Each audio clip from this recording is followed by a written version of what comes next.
wrote for church because I do not write. That is not my talent. But I wrote this. Thoughts came to me in the middle of the night, and I think I was still up at 2:30 or 3 o'clock or 4 o'clock. Whatever time Ed got home, I hadn't been to bed yet. Okay, it's called My Dad. My dad was born in Arkansas in 1927. My dad only had a 4th grade education. Oh yeah, that's My dad's mother died when he was about 10. My dad worked in the cotton fields and the timbers of Missouri. My dad also worked on his uncle's farm in Oregon. My dad served his country during World War II. My dad married my mom in October 1948. Actually, they got married on Daddy's birthday.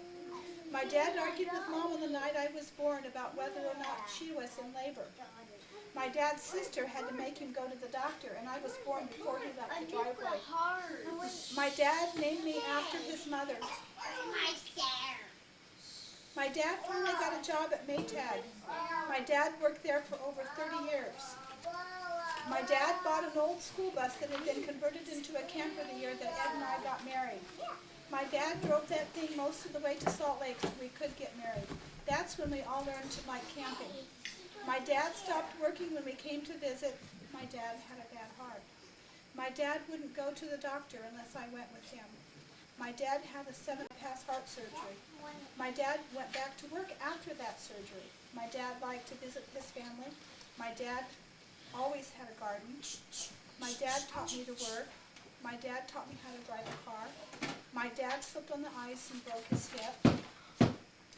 My dad wouldn't go to the hospital till I got there. I took my dad to visit his sister in Virginia. My dad hadn't seen Aunt Leela for 45 years. My dad woke me up in the wee hours of the morning, having a real hard time breathing. One time when we were visiting there, my dad said we had to come home. I said it was too late. I've already dialed 911.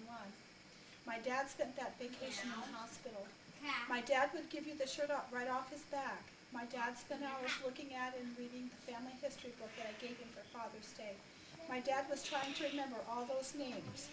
My dad knew he would be seeing his family again. My dad had heart surgery again. My dad didn't get better like it was planned. My dad found out he had cancer. I took my dad to see his sister one more time.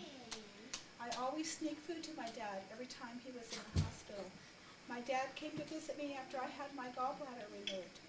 That was the last time my dad came to my house. My dad started acting way out of character. I made my dad walk to my car when he had a blood sugar reading of over 400. My dad walked when he should have been in a coma. My dad passed away in the early morning hours at the hospital, all by himself.